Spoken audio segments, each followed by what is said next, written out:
Bonjour, merci pour cette conférence. Moi, je avais une question. Comme le 5 pronoms comme ER, c'est une question de réconciliation nationale, c'est une question de mettre plus courant ensemble. C'est un petit peu ce qui avait essayé d'être fait avec le premier congrès de la dissidence. Malheureusement, ça a explosé en plein vol. Est-ce que vous pourriez nous donner une analyse de ce qui s'est passé dans la dissidence pour que ça s'émiette comme ça? Très bonne question, je voulais en parler, mais j'attendais qu'on me pose la question, parce que c'est tellement douloureux que je me disais on va forcément me la poser.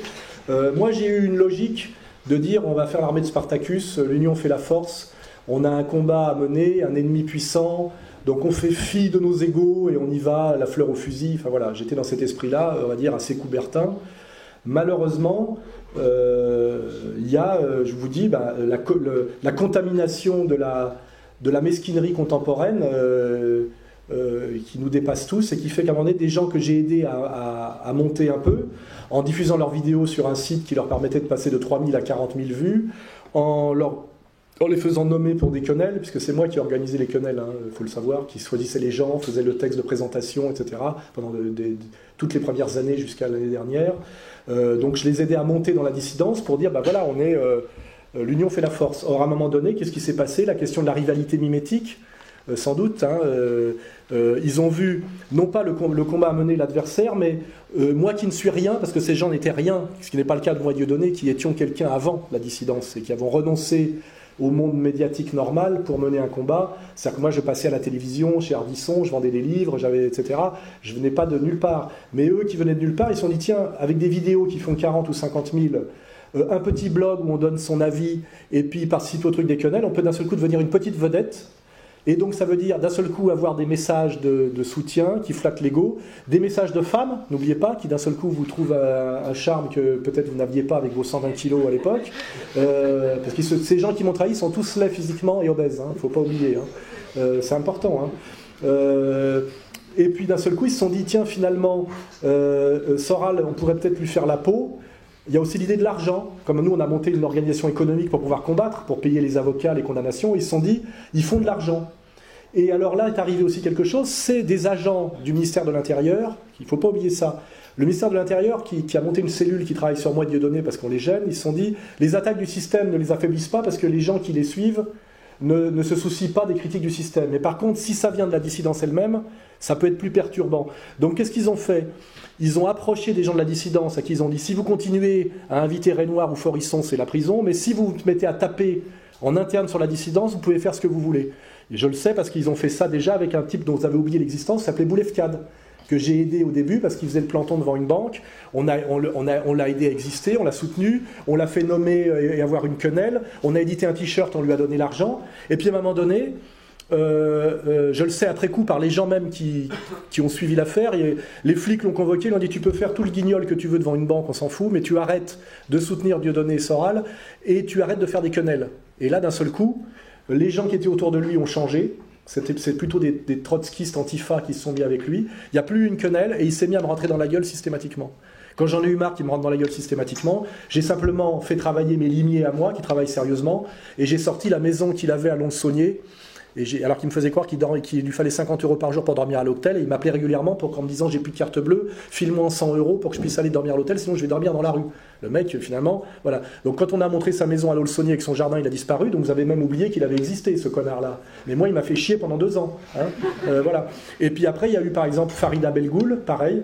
Alors elle a été approchée par quelqu'un dont je ne donnerai pas le nom, parce qu'à un moment donné vous verrez le même petit documentaire qu'on a fait sur Farida, sur cette personne. Elle a été approchée et on lui a dit, tu sais en fait Soral, il est drogué jusqu'à la moelle, il se lève tous les jours à 18h et il partouze par paquet de 6 des musulmanes mineurs voilés. Et il a mis tout son argent, c'est-à-dire des millions d'euros sur un compte en banque offshore et il va bientôt partir avec le magot. Il y a quelqu'un envoyé par le ministère de l'Intérieur, quelqu'un qui est un type qui a fait de la prison et qui est tenu par la police, qui nous a infiltrés et dont le travail a été pendant des mois de raconter des saloperies sur moi à tous les gens de la dissidence. Et il y a ceux qui n'avaient pas envie de le croire, ceux qui ont fait leurs recherches, et puis ceux qui avaient très envie de le croire, comme Salim Lahibi, parce qu'en fait, il s'est dit, tiens, Soral, il a monté une maison d'édition, il fait son site internet, il m'a aidé à monter, maintenant, à la limite, comme je vendais ses livres et que je lui demandais 50% parce qu'il y a tous les frais de logistique, etc., il s'est dit, je pourrais gagner plus si finalement je lui faisais la peau et que je prenais sa place. Donc il a monté un petit complot. Vous verrez que tout ce que je vous raconte là est vrai et aussi sale et aussi triste que ça.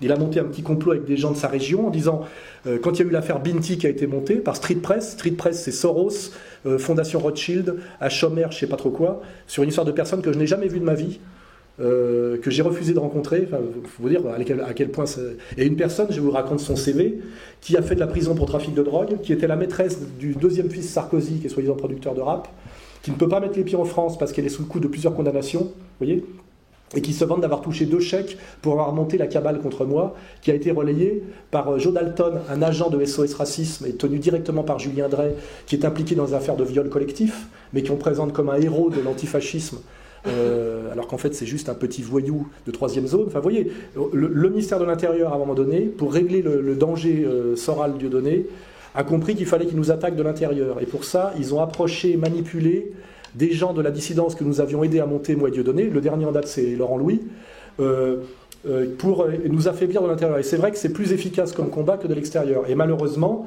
des gens qui auraient dû être imperméables à tout ça, se sont révélés perméables à tout ça, parce que ce ne sont pas des gens comme Dieudonné et moi qui avons du talent et qui avons été au bout d'un engagement, mais c'est des gens qui nous ont rejoints, qui venaient de nulle part, et qui sont devenus des toutes petites vedettes par la dissidence. Et ils ont vu la dissidence comme un moyen d'exister et un moyen de célébrité, c'est-à-dire avec une démarque par showbiz de la dissidence, alors que pour nous, c'est un combat de résistance. Et un des exemples parfaits de ça, c'est aussi Meta TV, parce que j'en profite là pour faire le boulot, qui effectivement au début, on les a aidés, hein, puis à un moment donné, quelqu'un est venu leur donner de l'argent pour les aider, qui est un de mes ennemis mortels, et qui est du camp d'en face, dont je ne citerai pas le nom, mais j'ai tout ça dans mes dossiers. Et puis d'un seul coup, au lieu effectivement de parler de choses sérieuses, ils se sont mis à m'attaquer systématiquement et à parler plus de reptiliens, d'Illuminati, et d'histoire de je sais pas trop quoi, vous voyez. Et puis il n'y a plus que de la pub sans leur site, vous voyez. Donc il y a l'idée effectivement de gens qui sont venus pas forcément pour de très bonnes raisons, c'est-à-dire pas pour combattre un ennemi puissant, mais pour se montrer et se faire valoir, parce qu'ils ont vu le côté fun et facile de la dissidence. Ils n'ont pas vu les agressions, les procès, les contrôles fiscaux qu'ont subi moi et Dieudonné depuis plus de 10 ans. Ils ne savent pas ce que c'est que le vrai combat. C'est pour ça qu'ils vont tous disparaître, et ils disparaissent tous les uns après les autres. Ne vous inquiétez pas là-dessus, hein. Vous n'entendrez plus parler de Cardet. Quand vous allez en entendre parler, vous allez tomber de haut. Vous saurez qui c'est, d'où il vient, ce qu'il a fait, pourquoi il a été mis en place. Mais vous ne les voyez plus aujourd'hui. Ils ont fait leur sale boulot. Farida Belgou, vous n'entendrez plus jamais parler.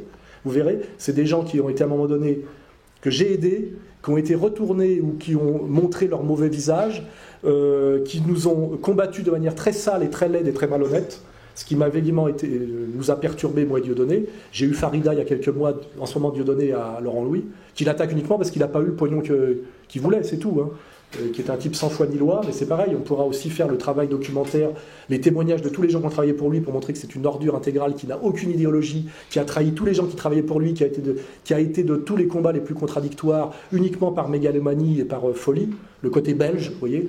Mais tout ça, effectivement, nous affaiblit, est très pénible, et très douloureux, parce que des gens nous demandent des comptes, des gens se mettent à nous insulter, des gens se mettent à... Par exemple, sur moi je ne vais pas parler de moi parce que ça ne serait pas pudique, mais sur Dieudonné, je trouve ça scandaleux que des petits merdeux qui sont sur Facebook avec des pseudos se mettent d'un seul coup à attaquer Dieudonné, à lui manquer de respect, alors qu'il tient le coup depuis plus de 10 ans avec des persécutions que personne ici ne pourrait supporter, hein, des perquisitions, les flics qui débarquent, bloquer tous ses comptes en banque, plus de comptes en banque, est obligé de jouer dans un... N'oubliez pas comment il jouait dans un autocar, n'oubliez pas ça, vous voyez. Alors qu'il pourrait être le pote d'Hanouna et jouer dans Astérix 4, et gagner au moins 10 fois plus d'argent que ce qu'il en gagne aujourd'hui par son talent et son travail. C'est un énorme travailleur, Diodo. C'est un génie du comique et un type qui écrit un spectacle par an tout seul et qui joue 300 fois par an. Et moi, vous voyez, j'ai un respect absolu pour Dieudonné, dont je connais les défauts, comme j'ai un respect absolu pour Le Pen, parce que j'estime m'inscrire dans une tradition. Il y a des gens qu'on n'a pas le droit d'attaquer, parce qu'on doit d'abord penser qui on est soi. La question que vous devez vous poser, c'est est-ce que j'ai le droit, moi, en fonction de ce que je suis, de manquer de respect, d'attaquer, d'insulter une personne? À un moment donné, c'est comme en boxe. C'est pour ça que moi j'aime les sports de combat. Dans les sports de combat, il n'y a pas de baratin.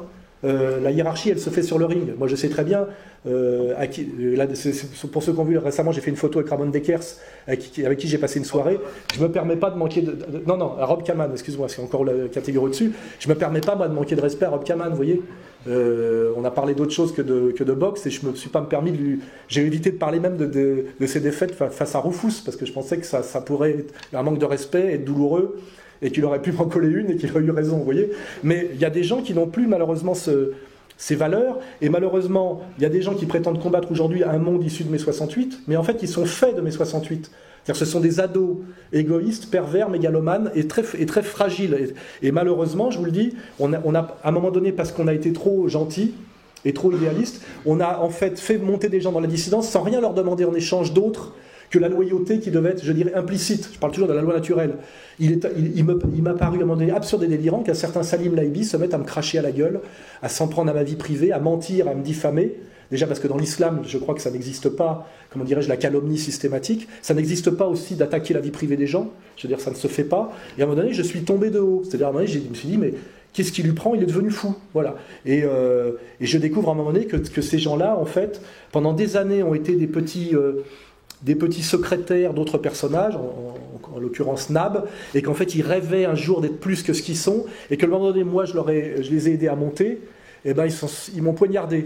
Et j'insiste pour dire que ce n'est pas du tout rare ou exceptionnel. Toute l'histoire du monde n'est faite que de Caïn et Abel, de tout Cocou et Philii, de Brutus et César, de Marine et de son père, de ma sœur et de moi. C'est malheureusement la faiblesse humaine universelle, et c'est pour ça qu'il y a des valeurs et qu'on essaye de s'élever au-dessus, mais le monde n'est fait que de trahison, de rivalité, de Judas, de numéro 2 qui essaie de devenir de numéro 1. Il y a une époque, je me prenais dans la gueule un certain Marc Georges, qui avait été mon bras droit, que j'avais promu pour qu'il m'aide, etc., et qui a essayé de me piquer ma place, me piquer mon association, et qui, chaque fois qu'on lui tend un micro depuis 10 ans à Canal+, vient me cracher à la gueule, vous voyez. Et malheureusement, ça veut dire que quand on s'élève à un certain niveau de combat, ce que j'ai constaté, on a les coups qui viennent d'au-dessus, c'est-à-dire du système, et les coups qui viennent d'au-dessous de ceux des petits qui voudraient prendre votre place. Vous voyez, quand vous mais c'est par exemple, si je prends un exemple d'un gars d'origine ouvrière qui a eu des potes de sa cité et qui est content de réussir un peu socialement et de s'élever par son travail. Il se dit, mes potes vont être contents parce que je peux les inviter au resto, machin, il va découvrir que tous ses potes vont le mettre à le haïr et vont le traiter de riche et de salaud, etc., ou essayer de lui emprunter de l'argent sans lui rendre, etc. J'ai vécu tout ça personnellement, parce que je viens vraiment du très bas, contrairement à ce que certains pensent, et malheureusement, quand on s'élève un petit peu, eh ben on découvre exactement, je sais pas, comme dans le pilotage, là, qu'il faut doubler le mec de devant, et puis il faut aussi pas se faire doubler par le mec de derrière. Et aujourd'hui, dans ce combat qu'on mène, effectivement, on a la violence de Valls et du CRIF qui est très violente sur moi et Dieudo. Et je vous garantis que heureusement que j'ai une organisation et que j'arrive à faire rentrer du pognon, etc. Sinon, j'aurais déjà disparu et quitté le pays. Et puis les petits qu'on a essayé de faire monter en pensant qu'ils avaient compris le combat, ce qu'on pouvait faire et ne pas faire, etc. Et qui ont leur petit ego personnel. Se sont laissés manipuler, et j'estime que ce n'est pas vraiment une excuse, parce que quand on vous raconte des conneries sur les gens, on n'est pas obligé d'avoir envie d'y croire. À un moment donné, on peut aller vérifier, vous voyez, et qui ont été manipulés par le système, parce que souvent il y a eu des interventions, effectivement, des manipulations, effectivement, et qui se mettent d'un seul coup à se retourner contre vous, essayer de vous tuer pour prendre la place, pour aussi faire parler d'eux. Je sais que Salim Laibi dit, quand je parle de vitamine C, je fais 5000 vues, quand je parle de Soral, je fais 50 000. Et à un moment donné, Farida Belgoul, par ses assistants, qui sont tous venus me voir, etc., elle était en permanence en train de regarder les scores sur YouTube et Dailymotion. Elle ne vivait plus pour voir si elle avait été à 45 000, 46 000, etc. C'est-à-dire que elle était devenue une vedette d'Internet, vous voyez. Et malheureusement, ce vedettariat sordide auquel moi je suis sorti pour ne pas me retrouver comme ma sœur aujourd'hui, dépressif, botoxé, et obligé de tuer son propre frère pour faire un dernier tour de piste, en allant signer des bouquins un dimanche dans un centre Leclerc, 3 livres vendus dans l'après-midi, je sais pas, vous voyez, parce que derrière, derrière, le soir, je vous garantis, la dépression nerveuse, elle est pour après. J'ai pas besoin, justice immanente, j'ai pas besoin de me fâcher. Plus personne de la famille ne veut lui parler, et quand elle aura fini son tour de piste de trahison, même les gens qui l'ont poussé à la trahison la méprisent, parce que c'est les gens qui l'envoient au casse-pipe ont le sens de la famille, eux. Et ils savent qu'il y a des choses qui ne se font pas. À la fin, ça sera la solitude, la vindicte, exactement comme la propre petite fille de Le Pen. Vous avez vu, elle renonce à se présenter en PACA, parce qu'elle a voté la mise à mort de son propre grand-père. Et elle dit, je ne me présente pas, j'ai peur, physiquement. Elle a peur de se faire cracher à la gueule sur les marchés de PACA, vous voyez. Donc à un moment donné, il y a aussi assois-toi au bord de l'Oued et regarde passer le cadavre de tes ennemis, les chiens aboient, la caravane passe, vous voyez, il y a tous ces dictons-là. La durée, le temps est un truc fondamental. Moi, j'en prends plein la gueule, mais je me dis, pensez à tous les gens qui ont prétendu me faire la peau, qui étaient plus malins.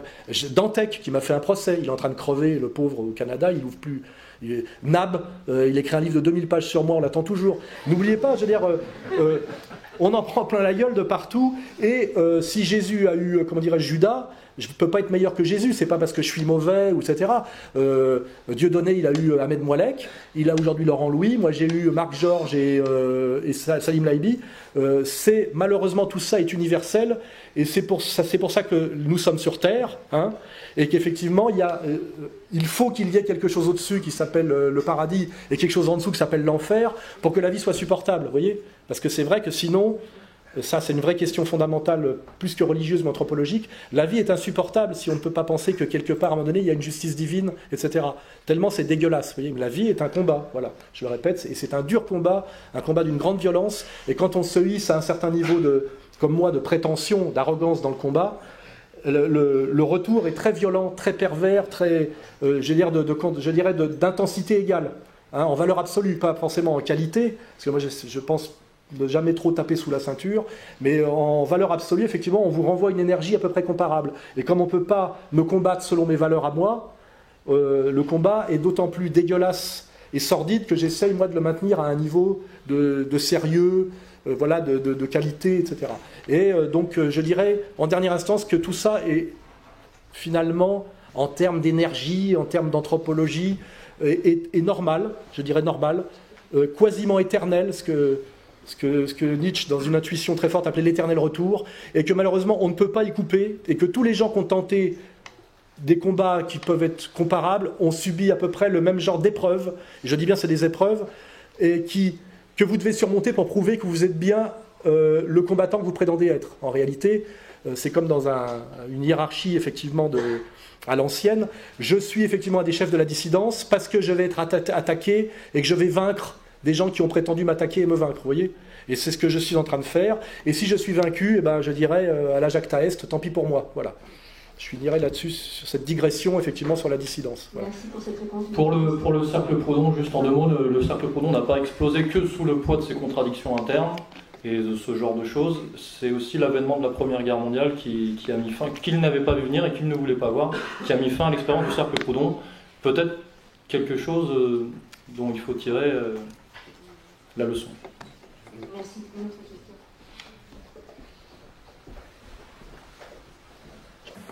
Bonsoir Laurent, je vous laisse vous poser la question si vous ne pensez pas que tous les problèmes que vous avez soulevés sont dus à la structure même de l'État. Je ne comprends pas tout à fait la question. Structure même de l'État, ça veut dire quoi ? La structure de l'État en parlant de le fait d'une hiérarchisation du pouvoir au lieu de travailler sur la communauté, sur la nation. Bah, si je pense à la question qu'on vient de me poser, on avait une organisation volontairement très anarchique avec Dieudonné et la dissidence, en ne donnant aucune directive, en ne demandant aucune contrepartie quand on faisait la promotion de certains, on leur faisait pas signer des chartes, etc. Si je pense par exemple à Farida Belgoul, elle est venue, on l'a découverte un jour, on lui a donné le micro, on lui a fait faire une vidéo, elle racontait l'arnaque de SOS Racisme et tout ça, et on l'a aidée à monter. Elle a voulu monter les JRE, on lui a fourni les cadres pour le faire, etc. Et puis à un moment donné, elle s'est prise pour une star, elle s'est prise pour Jeanne d'Arc, elle a commencé à cracher un peu sur tout le monde, et je pense que c'est même l'absence de hiérarchie et de type, de verticalité qui a produit tous les problèmes, parce qu'en fait j'aurais dû lui demander au fur et à mesure que je l'aidais à monter des garanties de réciprocité, et même j'ai presque quelque chose de l'ordre du contrat, vous voyez, pour être sûr qu'elle ne pouvait pas faire n'importe quoi. Et pareil pour Salim Laibi. Salim Laibi un jour m'a dit, je me présente aux élections à Marseille, est-ce que tu peux venir me soutenir ? Je ne lui ai demandé aucune contrepartie, je ne lui ai même pas demandé de me rembourser le billet de train, pour regarder les vidéos, je suis allé le soutenir avec Dieudonné, etc. Et j'estimais que ce don amenait un contre-don évident. Hein, et d'ailleurs ce contre-don qui n'a jamais existé, puisque je ferai remarquer que moi j'ai relayé les vidéos de tous ces petits dissidents sans jamais demander qu'ils relayent les miennes sur leur propre site, et ce qu'ils n'ont d'ailleurs jamais fait, puisqu'il était évident que moi j'avais un gros site dominant, et donc j'aidais les petits à monter, et que j'avais pas exigé qu'eux-mêmes se servent de leur site pour me renvoyer l'ascenseur. Mais peut-être que j'aurais dû exiger systématiquement qu'ils me renvoient l'ascenseur, parce que comme ça, ils auraient été, je dirais, mouillés avec moi idéologiquement. Alors qu'après, ils ont pu dire, oui, mais moi, Soral m'a relayé, mais moi, je n'ai jamais relayé parce que je pensais profondément que c'était de la merde, parce que j'ai découvert que des mecs, en fait, ça faisait des années qu'ils disaient, oui, pour moi, Soral n'est qu'une étape, j'ai vocation à devenir le chef de la dissidence, de toute façon, c'est un décadent. Genre, ils avaient déjà décidé, des années et des années avant, de me faire la peau, vous voyez ? Ce qui est quand même une mentalité, effectivement, à laquelle je suis totalement étranger, ou mentalité à laquelle je suis qui m'est étrangère, voilà. Et c'est pour ça que souvent j'ai du mal à voir ce genre de coup venir, parce que j'ai du mal à me mettre dans la peau de ce genre de mec. Voilà, j'arrive pas à me mettre dans la peau d'un type qui peut faire copain avec un mec pendant 5 ans, avec déjà l'arrière-pensée de le poignarder dans le dos. Je ne fonctionne pas comme ça, mais c'est aussi parce que je ne fonctionne pas comme ça que vous êtes là ce soir, excusez-moi. Je veux dire, il y a bénéfice à tout ça, c'est que il y a quand même une intuition profonde des gens qui se disent quand même Soral ne veut pas être tout à fait tout le mal qu'on en dit, parce que il y a quelque chose, voilà, il y a de l'intuition, voilà. Et je pense que les gens qui se comportent comme se comporte Salim Laibi en ce moment finiront par le payer, je crois, et je prie d'ailleurs pour ça. Hein. Et je vous le dis aussi, là, je suis gréco-romain, je suis plus gréco-romain que chrétien, je me réjouis de la défaite de mes ennemis. Hein, voyez, quand Richard Descoings est mort, sodomisé de drogue dans un hôtel new-yorkais, j'ai pas fait semblant de pleurer sa mort. Hein. J'ai dit cet enculé est mort comme il a vécu. Voyez, voilà. Et je le dirai donc de tous les ennemis dont je vous ai parlé, sans problème. Hein, voilà, je ne suis pas masochiste. Voilà, je finirai là-dessus. Pour peut-être le monsieur poser une question, je pense, à un niveau plus politique, peut-être au niveau de l'État. Ouais, mais ce que je peux dire, moi, c'est que le Cercle Proudhon prônait un équilibre justement entre un État fort, à savoir incarné par un roi, et réduit à des fonctions diplomatiques et guerrières, et une société civile forte, à savoir organisée en corporation. Une société, c'est ce que prônent les syndicalistes révolutionnaires, une société de producteurs, libres et indépendants, peut-être autonomes, de petits propriétaires, comme les Grecs. Et c'est tout l'inverse, et c'est marrant. D'où la citation de Maurras, la monarchie, c'est l'anarchie plus 1. L'anarchie plus 1, voilà. C'est ça que ça veut dire. Et c'est tout l'inverse de la société actuelle, parce qu'on nous vend cette société soi-disant libérale et avec un État qui nous protège, alors que en vérité c'est tout l'inverse. On a un État qui empiète sur la société civile, donc c'est tout ce qui est taxes, codification, voilà, tout. Et je le vis en ce moment parce que je travaille pour des petits artisans, des petits patrons, et ils se prennent ça dans la gueule, la libre entreprise. Donc il n'y a pas de libéralisme, il y a un monopolisme, et par contre on a un État supra-étatique, donc qui gère tout, et enfin voilà, tout est inversé, donc c'est un système hypocrite. Et effectivement, il y a un problème à ce niveau-là. Il y a aussi, je le découvre en ce moment par les contrôles fiscaux, là, la France est une dictature fiscale. C'est incroyable les pouvoirs qu'ont les fonctionnaires du Trésor public. Ils peuvent absolument tout vous faire, vous voyez. Vous arrêtez vos gosses, bloquez tous vos comptes, exigez le moindre rentrée d'argent sur des années, etc. Et un des moyens de terreur politique qu'il y a dans notre société bourgeoise, ignoble et mesquine, c'est la terreur fiscale. Tous les gens qui à un moment donné résistent d'une manière ou d'une autre se chopent un contrôle fiscal carabiné, et je peux vous garantir que c'est vraiment une destruction de ce que pouvait avoir en vous d'humain par la mesquinerie. En fait, il vous oblige à descendre au plus bas niveau de mesquinerie en disant tu vas me dire quel est ce chèque de 132 € que tu as encaissé le 12 juillet 2012, d'où vient-il? Il vous oblige, et ce genre de questions, c'est pas une question, c'est des centaines de questions comme ça pour vous obliger à ramper et à devenir un tétard de la quantité et de la mesquinerie comme eux. C'est vraiment, il y a quelque chose de... Vous voyez, quand on parle des sociétés totalitaires qui torturent, etc., la torture fiscale est quelque chose d'infiniment subtil, mais de très très efficace. Parce que si vous vous soumettez à ça, vous êtes détruit. Et si vous résistez, vous êtes, comment dirais-je, hors la loi. C'est-à-dire que ça peut vous amener à la prison. Si vous refusez de répondre, par exemple, vous voyez. Et je suis confronté à ce genre de situations actuelles qui sont des sujets de réflexion très profonds. Hein, parce que vous arrivez avec votre virilité, votre bon sens et votre certitude d'être... Parce que moi, je ne suis pas un délinquant fiscal et en plus, je ne gagne pas beaucoup d'argent. Et vous êtes... c'est une attaque infiniment déloyale et sordide, vous voyez. Et ça vous submerge. Vous avez quelque chose, ça vous... Le danger, c'est la dépression. C'est vous dire, je veux bien me battre, mais donnez-moi une épée, vous voyez, donnez-moi un ennemi visible, vous voyez. Alors que là, c'est comme si on vous asseyait sur une termitière, vous voyez, ou un nid de fourmis rouges, quoi. Vous voyez, c'est vraiment très très humiliant et c'est fait pour ça. Voilà. fait par l'État. C'est l'État, bien sûr, c'est l'État. Donc ça prouve bien que les petits politiciens sont au service de l'économique, et pas l'inverse. Merci. Une autre question.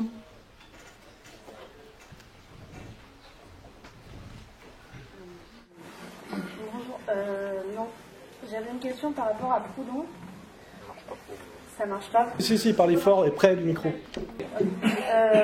Quand on lit Dostoïevski, on se rend compte que dans les milieux révolutionnaires de la fin du 19e siècle en Russie, c'était Proudhon la référence.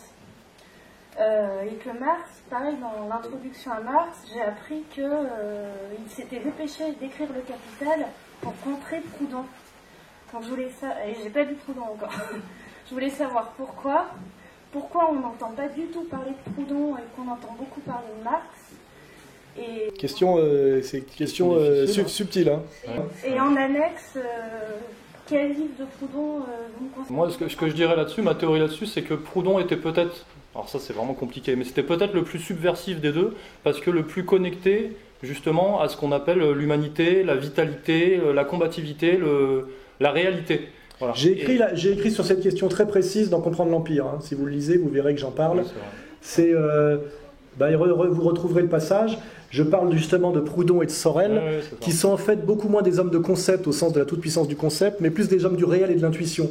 D'abord, ce sont des Français liés à la petite bourgeoisie, alors que Marx, c'est la grande bourgeoisie juive assimilée allemande, qui finalement après écrit au British Museum, dans une bibliothèque, payée par son ami Engels, qui a de la fortune personnelle. Et il y a en fait...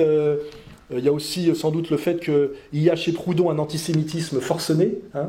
C'est-à-dire qu'il y a un très gros... Au moment de l'émergence de tous les mouvements révolutionnaires européens qui se passent très fortement après l'échec de la révolution de 1848, on va dire, il y a une concurrence des révolutionnaires et des chapelles. Il y a Bakounine, il y a Proudhon, il y a Marx, etc. Marx s'est investi à un moment donné... quand il écrit le manifeste du Parti communiste, il est investi pour incarner l'élan révolutionnaire en prétendant à la scientificité parce que c'est lui qui a le plus gros bagage philosophique. Et quelque part, il veut tuer ses concurrents. Hein. Et quand Proudhon écrit Philosophie de la misère, il répond par misère de la philosophie. Hein. C'est-à-dire, Proudhon n'a pas les moyens intellectuels de penser la modernité, etc. Et en fait, ce que je dis dans Moi comprendre l'Empire, c'est que l'histoire a prouvé que les intuitions de Proudhon avaient triomphé de l'arrogance conceptuelle de Marx sur la longue durée. Et notamment, ça se passe au niveau que chez Marx, la révolution est compatible avec le salariat et rend même l'extension du salariat nécessaire, alors que chez Proudhon, il y a cette intuition qu'il faut une communauté fraternelle et horizontale de petits patrons, et il y a une dimension anarchisante qui dit que finalement... chez Marx, c'est très hegélien quelque part, mais de l'hégélianisme grossier. C'est-à-dire qu'il faut accomplir jusqu'au bout le processus bourgeois pour le subvertir en dernière instance. C'est-à-dire qu'une fois qu'on aura construit cette pyramide étatique totalement verticale, il suffira de prendre le pouvoir du sommet et tout le reste suivra.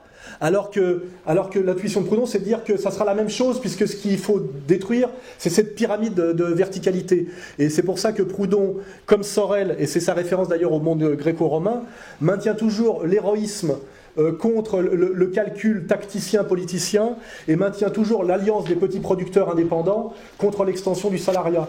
Hein. Et je pense que Marx, finalement, a aussi été peut-être plus aidé inconsciemment, consciemment par la haute finance cosmopolite, parce que sans doute que finalement, en dernière instance, il le trouvait moins dangereux, parce qu'il n'était pas nationaliste, il n'était pas petit bourgeois, il n'était pas antisémite, enfin il l'était d'ailleurs totalement, mais il était quand même juif. Ça aussi, on pourra revenir aussi sur le fait que Marx, c'est très ambigu, parce que la question juive, elle est très antisémite, mais pas de façon instinctive et petite bourgeoise et colérique comme Proudhon. Et donc, pour conclure rapidement, Marx a gagné un combat, je dirais, contre ses concurrents révolutionnaires. Alors la question, c'est de savoir pourquoi l'a-t-il gagné en dernière instance. Est-ce qu'il n'y a pas des gens qui avaient intérêt à ce qu'il gagne ce combat? Est-ce que c'est les hasards de l'histoire? Est-ce que c'est sa plus grande puissance intellectuelle? Parce que c'est quand même un génie du concept, c'est évident.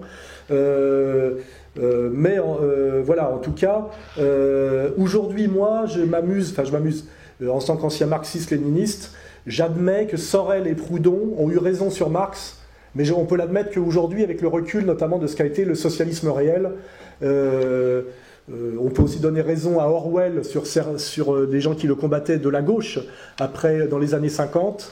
Mais je veux dire, c'est des débats qui demandent un haut niveau de culture historique et philosophique sur tous les combats du mouvement ouvrier européen. Il faut vraiment s'intéresser à tout ce qui s'est passé au moins entre 1848 et le premier congrès de Tours, vous voyez. Et ça aussi, c'est une énorme culture que plus personne n'a aujourd'hui. Et qui est un peu perdu, vous voyez. Et puis ça aussi, ça demande beaucoup, j'insiste là-dessus, il faut des milliers d'heures de lecture, de travail, de réflexion pour maîtriser cette culture qui permet de parler à peu près sérieusement d'une réalité historique, d'une totalité historique. Il faut connaître l'histoire de la bourgeoisie, l'histoire du mouvement ouvrier, les luttes internes des deux côtés, l'histoire de la monarchie. Moi, aujourd'hui, je découvre encore des choses que je ne connaissais pas il y a 10 ans. Je me suis beaucoup cultivé sur justement le syndicalisme révolutionnaire et la pensée de Maurras, que je méprisais à l'époque où j'étais marxiste-léniniste, parce que pour moi tout ce qui n'était pas du concept pur était considéré comme de la branlette petite bourgeoise ou de la nostalgie de nobliaux des vaincus. Et c'est vrai qu'aujourd'hui à 56 ans, je me rends compte qu'il y a 10 ans, je disais encore un peu je pouvais dire certaines choses que j'estimerais aujourd'hui comme des conneries, même si c'était des conneries de bonne foi, etc. Ça demande énormément de travail, tout ça, malheureusement. Et on ne peut pas à la fois lire et s'engager politiquement. Il faut bien à un moment donné passer à l'action. Et si vous avez décidé de passer à l'action après avoir tout lu et tout compris, vous serez mort avant. Donc ça veut dire que c'est ça qui s'appelle la vie, c'est qu'il y a un pari, une prise de risque. Et c'est pour ça qu'en dernière instance, l'intuition est importante. Et la morale universelle est importante parce que, étant donné qu'on ne peut pas tout savoir et que le concept n'est pas tout puissant et que de toute façon le concept appuyé sur une historicité tronquée peut amener à des conclusions logiquement justes mais pratiquement fausses, hein, ça c'est aussi une discussion qu'on peut avoir sur la question de la logique. En dernière instance, c'est important, je dirais, la loi morale, vous voyez, c'est-à-dire de sentir des choses qu'on doit faire et pas faire, parce que finalement, l'idée de la fin qui justifie les moyens, qui est le discours trotskiste typique, ça c'est très dangereux. Voilà, je dis en dernière instance, comme on ne peut pas tout savoir et qu'on n'a qu'une vie qui est courte, vous voyez, hein, jusqu'à 18 ans pour être adolescent, pour se cultiver universitairement, vous avez 10 ans, et après il faut vous faire des enfants, les nourrir, etc. Donc à un moment donné, c'est un conseil que je donne, il faut s'en remettre à son instinct moral, vous voyez, et toujours ne jamais sortir de la ligne il y a des choses qui ne se font pas, quel que soit le but, quel que soit l'ennemi, vous voyez. Moi, je n'attaque pas sur leur vie privée des gens qui m'attaquent sur ma vie privée, parce que je me dis, quand on commence à partir dans ce genre de déviation, on finira mal, vous voyez. Donc c'est tout ce que je peux dire. Sinon, effectivement, c'est des sujets très passionnants, très complexes, qui peuvent amener à des débats sans fin, qui ont fait d'ailleurs la grandeur de la France intellectuelle, où on avait des intellectuels de gauche, de droite, qui vont regarder les vieilles émissions très intellectuels qui étaient sur le service public il y a encore 20 ans.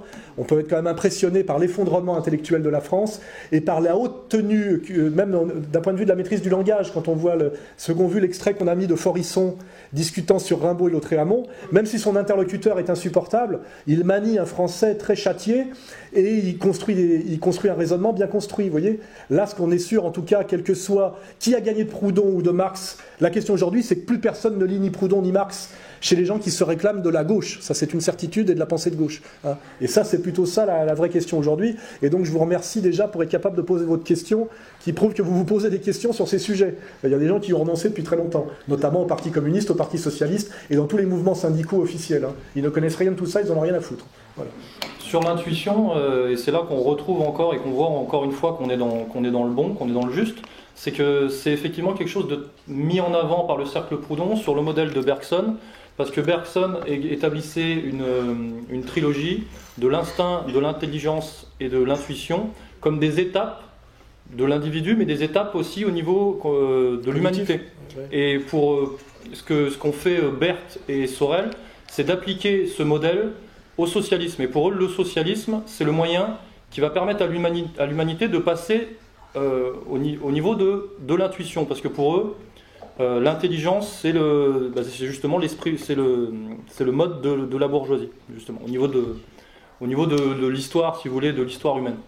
Donc, encore une fois, ces thématiques se retrouvent. Si on veut encore digresser, on dirait que dans cette confiance qu'a Marx dans la toute-puissance du concept, il est en même temps, dans sa manière de combattre la bourgeoisie, totalement sur les outils de la bourgeoisie. Hein, c'est-à-dire sur, effectivement,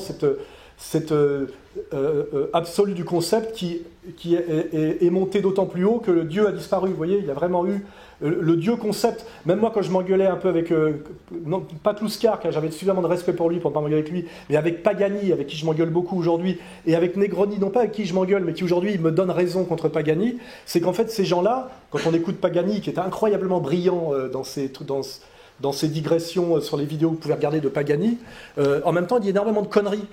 Parce que d'abord, il s'appuie sur des constats historiques qui sont souvent des constats militants, faux et totalement instrumentalisés. Et puis en même temps, il se gargarise lui-même de sa virtuosité conceptuelle pour oublier en fait que ça l'a, sur le plan pratique, ça l'a non seulement mené nulle part, mais il a toujours évité scrupuleusement de confronter sa virtuosité conceptuelle à la pratique. C'est-à-dire à l'engagement politique réel, ou même à l'engagement humain en créant une entreprise ou en prenant des responsabilités. Et ça, c'est intéressant, voilà, de dire où mène le concept absolu, souvent dans le solipsisme total, etc.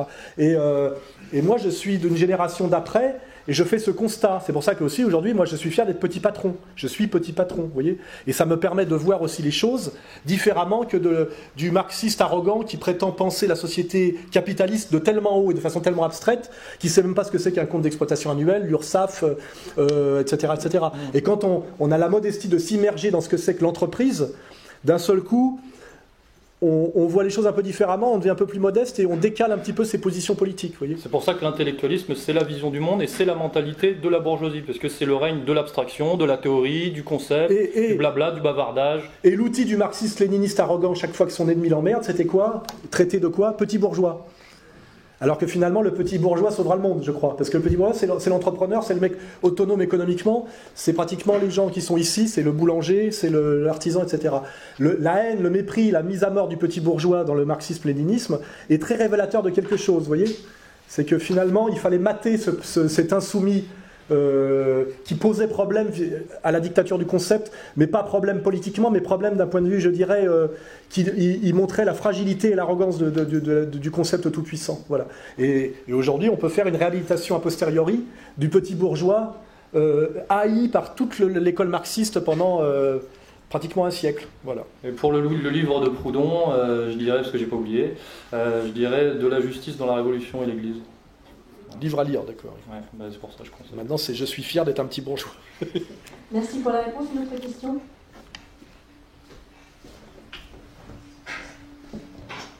Bonjour. Je voulais faire votre avis sur la question suivante. Est-ce que vous pensez que notre émancipation suppose la sortie de l'Union européenne, en faisant écho à Podemos en Espagne peut-être, et Syriza en Grèce, ou peut-être d'autres partis politiques dans l'avenir? Merci. Bon, moi, je réponds ça. Oui, je pense qu'il n'y a pas de solution d'émancipation sérieuse et de sortie du système de domination tel qu'il est si on ne sort pas de l'Union européenne. Après, c'est un dur combat politique d'y arriver et que si je veux donner une réponse sérieuse, il faudrait non seulement qu'on sorte de l'Union européenne, la France sort de l'Union européenne, mais que tous les pays majeurs de l'Union européenne, c'est-à-dire ceux constituent l'Europe des 6, sortent de l'Union européenne et en sortent en même temps. C'est ça la difficulté. Si on le fait tout seul, ça va être très douloureux. Il faudrait que la France, l'Allemagne, l'Angleterre, l'Italie et l'Espagne, on va dire en gros, il y a Luxembourg sans doute aussi, sortent de l'Union européenne en même temps. C'est-à-dire que non seulement il faut le faire, mais on ne peut pas le faire tout seul. C'est pour ça que le chemin est très étroit. Voilà. Et je pense qu'on le voit effectivement en ce moment avec l'expérience grecque. On voit des gens là en Grèce qui sont à peu près de bonne volonté peut-être au départ et qui essayent de combattre l'Union européenne mais sans en sortir. Et on sait déjà qu'ils vont échouer, quoi. Hein. Alors peut-être qu'à la fin, c'est l'Allemagne qui sortira la Grèce de l'Union européenne. C'est peut-être, voilà. C'est une question complexe, hein, tout ça. Mais moi, oui, effectivement, l'Union européenne est un carcan fait pour que rien ne puisse se faire de sérieux pour remettre en cause ces fondamentaux qui sont mortifères. Hein, et qui amènent au traité transatlantique, qui amènent à une société technocratique intégrale, qui amènent à une dictature fiscaliste, qui amènent à une standardisation absurde, qui amènent à une négation du génie des nations, etc. etc. Oui. Ouais, ça j'en suis sûr. Technocratie. Ouais, si la France sort de l'Union européenne, est-ce que l'Union européenne se casserait la gueule d'elle-même? Il n'y a rien de prévu, d'après ce que disait Attali, il n'est pas possible d'en sortir, ils ont fait exprès de ne pas envisager la question, et ils feront tout pour que ce soit jamais possible, c'est-à-dire ils pousseront au chaos, à la guerre, à machin, c'est comme ils veulent pas voir ils feront tout pour sauver l'euro, Parce que s'ils admettent la défaite de l'euro et la fin de l'euro, ils admettent la défaite de tout le reste. Ils sont prêts à ruiner les économies, à monter le chômage à 50%. Ils sont prêts à déclencher des guerres civiles plutôt que de renoncer à l'existence de l'euro et donc de l'Union européenne. Les deux sont articulés parce que ce sont d'une certaine manière des religieux laïcs. C'est une foi, l'Union européenne. Ce sont des hommes ce sont des, comment dirais-je, des dingos, quoi. Hein. Ils n'ont pas produit une rationalisation du réel. Ils veulent soumettre le réel à une rationalité totalement abstraite qui a à voir avec l'univers idéal des nombres et l'espace euclidien plan par rapport à ceux qui peuvent faire des parallèles avec la topologie, etc. Et ce sont des fanatiques, non pas des fanatiques du concept comme les marxistes-léninistes parce qu'ils sont moins virtuoses intellectuellement et moins basés sur la philosophie, mais ce sont des fanatiques de la technocratie et donc du réel soumis aux mathématiques, ce qui a à voir d'ailleurs avec la pensée kabbaliste, hein, pour certains qui voudraient établir des connexions, et ils refuseront absolument d'en sortir parce que sinon ça veut dire que c'est leur monde qui s'écroule et leur domination qui s'écroule, parce que leur domination n'est légitime que parce qu'ils maîtrisent soi-disant un savoir qui permet la puissance et qui permet le pouvoir politique. Et donc à un moment donné, si ils admettent la fin de l'euro et la fin de l'Union européenne, il faut qu'ils admettent leur fin politique à eux aussi. Et puis après peut-être aussi le châtiment, parce que le jour où d'autres prennent le pouvoir, ils vont peut-être montrer toute leur turpitude et tout ce dont ils sont responsables. Et ils ont très très peur de ça, faut pas oublier. Parce que quand vous perdez le pouvoir, c'est pas seulement vous perdez le pouvoir, c'est que c'est plus comme du temps où à la limite on exilait Napoléon à l'île d'Elbe. Ça c'était la période, pour ceux qui lisent le grand, ce penseur allemand là, de théorie du partisan, Carl Schmitt, c'est qu'aujourd'hui on est dans l'ère du totalitarisme démocratique où quand on a vaincu l'ennemi, on le met à mort intégralement. Vous voyez ce que je veux dire? Avant, on perdait la bataille, c'était ok, vous avez perdu, le type rentrait chez lui. Vous voyez, aujourd'hui, si l'Union européenne s'écroule et l'euro s'écroule, les technocrates responsables de tout ça savent très bien que comme Hitler, à un moment donné, quand il perd, il faut qu'il se suicide, parce que sinon il sait ce qui l'attend. Je pense que les politiciens qui sont à la tête de toute cette saloperie mortifère et qui a produit que de la violence, du mensonge, etc., ont très peur, s'ils perdent le pouvoir, de ce qui pourrait leur arriver sur le plan de leur sécurité personnelle. Et on ne les laissera pas juste sur le côté du jeu. Hein. Voilà, donc on est dans une phase de lutte à mort, je dirais, d'une certaine manière, où ils ne veulent rien lâcher, parce que s'ils lâchent un peu, ils lâcheront tout, et derrière le lâcher tout, il y a leur destruction à tous les niveaux, je dirais symbolique et peut-être même réelle. Voilà. C'est pour ça que c'est une lutte à mort, hein, d'une certaine manière. C'est pas une discussion politique, il y a un truc qui passe. Vous avez bien vu, quand le référendum a dit non, ils ont passé outre, hein, et ils ont dit plus jamais de référendum parce que c'est plus gagné à tous les coups. Vous voyez. Et par contre, à chaque fois, il y a eu la trahison des élus, pour vous dire ce que c'est que la démocratie soi-disant représentative. Comme là, aujourd'hui, tout le monde dit que la loi sur la sécurité est anticonstitutionnelle, des hauts magistrats le disent, et quand même les députés l'ont voté les doigts dans le nez, de droite comme de gauche. Hein. Donc on a systématiquement des représentants politiques qui nous trahissent systématiquement. Il faut aussi te remettre en cause ce truc-là. Voilà. Et dans ce monde des mathématiques intégrales, c'est pas pour rien que le centre de ce monde est à Wall Street, et que c'est la bourse, et qu'effectivement c'est le règne des chiffres, des nombres, de la quantité, effectivement. Wall Street, la rue du mur, je ne sais pas, c'est peut-être le mur qui sépare les mathématiques. Il y a énormément de connexions entre la haute finance et l'idée totalement mathématique et abstraite de la haute finance et la pensée kabbaliste. Hein. Parce que la pensée kabbaliste, moi ce que j'en ai compris, c'est effectivement se substituer à Dieu en trouvant la formule mathématique magique presque qui permettrait de refonder le monde. Et de le dominer. Et de le refonder pour le dominer. Et c'est marrant parce qu'il y a les deux axes, il y a les kabbalistes et il y a Wall Street. Mais entre les deux, c'est la même dynamique. Mais par exemple, Attali fait la jonction entre les deux, par exemple. Voilà. Refonder le monde parce qu'il n'est pas assez bien. Pour eux.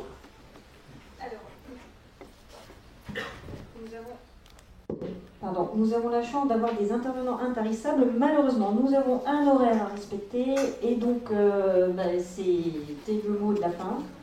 Donc, nous allons encore remercier, un grand merci à Alain Sorel et Pierre de Brague.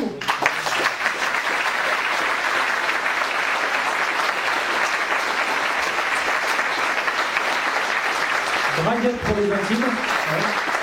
Pas de police de Braguette.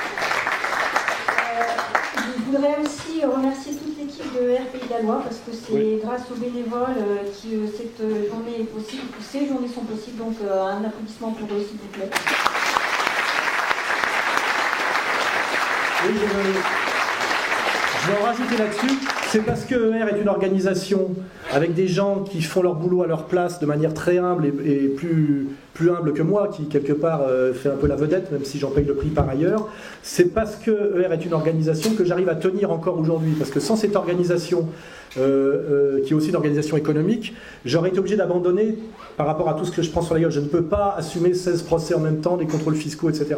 Et donc, je rappelle bien que si on a monté cette organisation à la fois économique et politique, et donc hiérarchisée, structurée, c'est pour pouvoir que moi, notamment, en ce moment, mais après on forme des jeunes pour prendre la suite, puissions mener un combat face à un système qui ne permet absolument pas à un individu tout seul de pouvoir le défier. C'est là où je reviendrai sur la naïveté des gens qui ont essayé de me déboulonner, comme Salim ou Farida. Ces gens-là sont allés au combat contre moi en étant des individus avec juste un blog.